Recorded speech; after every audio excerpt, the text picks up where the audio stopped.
Hi, this is Ruth Theresa with One Inspiring Woman, and today is the 87th anniversary of the passing of Bonnie and Clyde. May 23rd, 1934, Bonnie and Clyde were killed by police officers. They had been on a kind of a robbing spree for quite a number of years. And in Louisiana, they met their match, and after a hail of bullets, were killed by police officers. So let's get you a little bit of history about this. So I've been asked many times about famous couples in the world and asking if Bonnie and Clyde were a twin flame connection. And I get a no. They were not a twin flame. It's one of those, they had great communication, they had a great love story in a lot of ways, yet at the same time, it's one of those, their twin flame really wasn't a twin flame. It was just more, they both had so much in common and loved each other so much. And I really feel like, didn't really feel loved as a child for either one of them, but I do feel like they felt loved and accepted by each other, and that was all they were really looking for. And since Clyde was kind of the lead in a lot of this, Bonnie was usually the one who stayed in the car and kind of kept the engine running. And Clyde was the one who went in and did a lot of the robbing. And they did have help a lot of times. But a lot of people think that what they did was they robbed banks or large stores. Well, that's really not true. They really stole or robbed from a lot of mom and pop stores. And you're really only getting away with $5 or $10 at a time.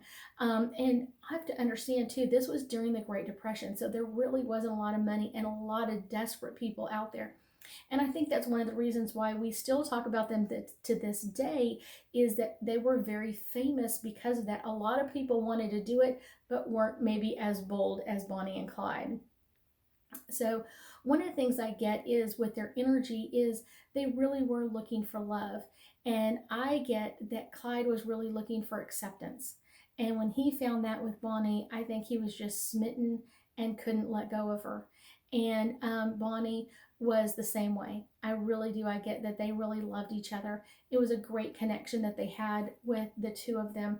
One of the things that's really important to understand about Bonnie and Clyde is that no matter what, through the thick and the thin, they were each other's best friends, not just lovers, not just anything else. They were each other's best friends. So they confided with each other, and they confided with each other in a lot of different ways. And I think that's one of the things that made their connection to each other really so powerful. So let's pull a couple of angel cards and see what we can get with their energy as well.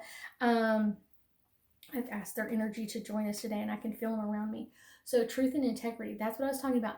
They both felt like they could tell each other the truth. They felt like they really finally had a friend, that they had integrity with each other. Maybe not with everybody else, but they had this integrity with each other. Let's pull another card. Enchantment. They had this great childhood love affair with each other. It's one of those kind of this childlike, we get to do whatever we want. We don't have to make any accountability. We don't have to do anything else. And so they kind of live this really childhood life until the day that they passed. And it's one of those, they really were in love, but almost like a childhood love at time. Focus. Their focus together was really all about being together, but then also kind of finding their way in this world. And I think one of the things that they were really looking for is someone who had a mutual interest in them, or the same things. And I think that's what they kind of brought to each other in a lot of different ways. Meditation. I really do feel like they each had their own way of kind of meditating. So one of the things that I found out, that Bonnie was quite the poet, but I also know deep down inside that she wrote a lot of short stories, and even in her head, and loved to tell everybody about her short stories and kind of making up the people and where they went and what they did. And that was kind of like her way of meditation, her way of connecting to the other side. Now, Clyde had his own way of doing his own meditation, and that was when they were driving. And if you look at kind of where they drove all over the South, it's one of those, he loved to drive. even though the cars were not that great during that time frame, he loved to drive. And for him, it was a great meditation and kind of really this time to kind of just relax and be free and not really have any holds from anywhere else. So that was something that they really enjoyed about each other. Intention. They never really had the intention of hurting a lot of people. What their intention was is knowing that, like, we need to get money if we want to live this free lifestyle. If we want to have nobody else tell us what to do, we have to have our own money. And that's one of the reasons why they stole a lot of money from other people.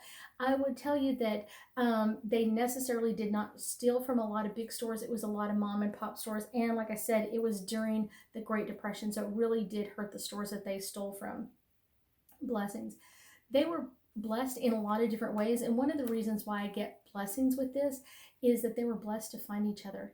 It's one of those, it may not have been a great relationship from everybody else on the outside, but both of them had been searching for someone just like the other person for so long. And to find someone who loves you for all your lumps and your bumps and everything else that you bring into this world, that is an amazing thing. I thank you for joining me today, and I hope that you have an amazing day.